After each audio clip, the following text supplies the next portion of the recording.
80ndate lõpu ja 90ndate alguse niisugune fanaatiline rahvuslus astus mingil hetkel jalgu pidi mingisugusesse anumasse, millest ta ei saanud enam oma jalga kätte. Ja see anum oli minu, see on väga minu subjektiivne arvamus.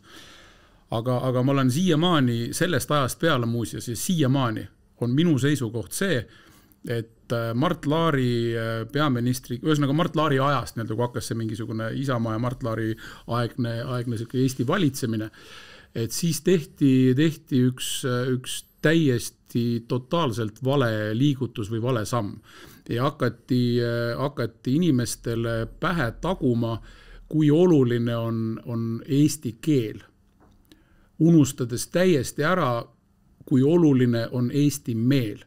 Ehk et kui sa täna võtad Šveitsi, siis mis on Šveitsis riigikeel?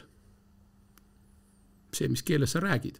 Prantsuse, Itaalia, saksa, et sa saad nendes keeltes hakkama. Ja Šveits on rikas mitte sellepärast, et nad nõuavad kõigilt, välismaalastelt, õpetajatelt, politseinikutelt ja kellelt iganes, räägi kurat šveitsi keelt, nii-öelda piltlikult öeldes. Et see riigikeel ei ole tähtis. Küsimus on ühe riigi või rahvuse meeles. See on ainult tähevahe, kas keel või meel. Ja võt eestlased me panime selles mõttes täiega puusse. 100-ga sõitsime lihtsalt puusse, et me hakkasime ajama mingisugust eesti keele asja. Kui me oleksime suutnud jääda nii-öelda selgrooga uhkeks rahvaks, siis me oleksime täna nagu Šveits, täpselt sama, mida see austraallane ütleb. Et kurat rääkige, mis keelest tahate, aga näidake kogu maailmale, et võt meie meelsus ja meie meel ja meie uhkus rahvana või rahvusena on seesugune. Et see, et te kõik podisete mingisuguses keeles, kus on 14 käänet ja kuradi nii palju mingisuguseid ühtesid või teisi häälikuid ja see kõik on väga tore, see on boonuseks. Aga kultiveerige oma meelt. Kultiveerige seda, mis on šotlastel seelik ja mis on šveitslastel kellad ja juust ja šokolaad ja kõik see muu värk. Aga me hakkasime mingit oma korradi keele jura ajama. Ja jõudsime sellega sinnamaani, et me suutsime pooltest Eesti elanikest teha nii-öelda hallipassi vennad, keda me siiamaani kogu aeg mingisuguse erilise kurrunurru jutuga rääkisime, et ei ärge öelge venelased, ütleme ikka, et nad on muulased ja katsume neid kuidagi integreerida ja ühesõnaga käis mingis jura ainult selleks, et kuskilt saaks nii-öelda pappi peale, et me integreerime ja me teeme projekte ja kõike seda muud asja.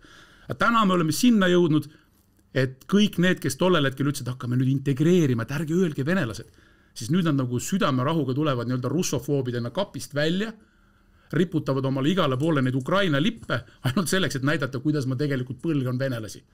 See on just nagu russofoobia, siuke absoluutne tippnäide, see, mis praegu toimub, eks. Ja samal ajal on aetud mingi 20 aastat mingit keele iba, samal ajal kui nagu meel on ära unustatud. Ja see meel on see, mida me kogeme võib-olla laulupeol, ja mind ei häiri, kui laulupeol lauldakse, ma ei tea, saksa keeles, vene keeles või prantsuse keeles. Kui see laul on selles keeles kirjutatud ja see on hea ja otsustatakse, et see sobib meie laulupeo kavva, siis andke tuld. Ja me oleme sellise avatud meelega ja ägeda rahvana ilmselt Euroopas nagu palju läbilöögi võimelisem kui sellega, et me ajame jonnakalt igalt vene miilitsalt mingi 80-aastaselt vanamehelt nõuame, et räägi eesti keelt, muidu saad jalaga ja lendad üle Narva piiri minemeks. Et milleks seda vaja on? Et miks seda pseudo rahvuslust mängida, kui see tegelikult on ju äriprojekt, nagu iganes paljud muud asjad.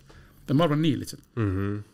No, mina olen ka muidugi hästi suur eesti keele fänn, isegi eesti keele õppinud ja see ongi võib-olla see, et ma kujutan ette, et võib-olla inimene, kes sinuga ei nõustu, võiks mõelda, et äkki ta ei tee vahet sellel keelel ja meelel. Et võib-olla et ta on niivõrd, ütleme, allergiline selle vene keele vastu, ta on, ütleme, inimene, kes on okupatsiooni ajal elanud. Mina ei ole, ma olen sündinud, aga mitte elanud, on ju. Aga et võib-olla jah, ta seostab nii-öelda seda meelt ikkagi keelega, aga nagu ma sinu jutust aru saan, et võib-olla siis, kui keskenduda meelele, siis keel tuleb niikuinii kaasa. Just täpselt. Ehk et sa võid võtta praegu, panna näpu suvalisel hetkel kuskile gloobusele ja olenevalt sellest, milline on sinu silmaring, kui palju sa oled ise reisinud, viitsinud, lugenud ja tahtnud millest kigi teada saada. Siis ma kujutan ette, et kui sa paned näpu maakaardil või gloobusel mingisugusele kohale, siis tõenäoliselt on sul mingisuguse iga asja kohta, kus sul näpp, kui sa tõstad selle, siis sa näed, et seal all on midagi, mille kohta sul on nagu oma arvamus. ükskõik, kas on hea või halb, kas see on nagu positiivne või negatiivne, ootusrikas või mida iganes. Et sul on iga asja kohta midagi öelda. Ja ma arvan, et see, mida maailm võiks nii-öelda nagu Eesti kohta öelda või Eesti kohta arvata, oleks see, et see on see seltskond, kes on selle maakera nii-öelda, kui ütled, see maakera nagu mingi aju, siis Eesti on minu jaoks, ja seda ei ole mina välja mõelnud, on selline nii-öelda selle aju nagu käbinääre. Seda sama väidet ma kuulsin 2 podcasti tagasi. Just. Ja ma ütlen, et see ei ole minu välja mõeldud ja ma jään selle juurde, et ma kordan seda, sest et see on nii neetult oluline asi. Ja kui sa mõtled sellele, et kui kusagil keegi soovib kedagi invaliidistada, siis ta ilmselgelt nagu kõigepealt asub ajus käbinäärme kallal, et see nii-öelda välja lülitada. Ja siis sa mõtledki sellele, et see, mis nagu maailmas toimub või meie ümber, on see, et selleks, et üks organism välja lülitada, pead sa pääsema nii-öelda aju juurde, et lülitada välja see oma käbinäär, eks. Ja see on see, mille puhul see keel ei mängi rolli. Et see sama meel on see, et ühesõnaga sõbrad, meie ajukallale te ei tule. Et me mõtleme nii ja see on meie mõte. Et me otsustame ise, kas me kirjutame mingisugustele rahvusvahelistele lepingutele alla, mis on meile kasulikud või kahjulikud ja nii edasi, mis iganes. Et need on sellised meelelaadi küsimused. Ja meel on see, et sa oled iseseisev, sa oled uhke. Muidu sul ei ole mõtet seda riiki ka pidada. See ongi nagu iseenesest mõistetav, et kui mul on Eesti meelne, siis ma eeldan, et Eesti riik on vaba ja iseseisev ja sõltumatu riik, eks. Ja kui ma seda ei soovi, siis ma ütlen, et okei, et me siis nagu teeme nii, et me nagu kuulame, mis käske meile antakse, aga räägime ja kaitseme oma keelt. Ja samal ajal kasutame kuradi emotikone, lühendeid ja mingid ingliskeelset importmaterjali selles oma keelekasutuses, eks ju.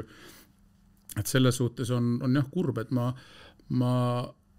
tunnistan, et ma aeg-ajalt lihtsalt kuulan vanu podcaste või mingisuguseid asju lihtsalt sellepärast, et jube mõnus on nautida hästi eesti keeles orienteeruvate inimeste oskust nii-öelda sõnavaraga mängida ja nautida ja mõnuleda ja Eesti Esu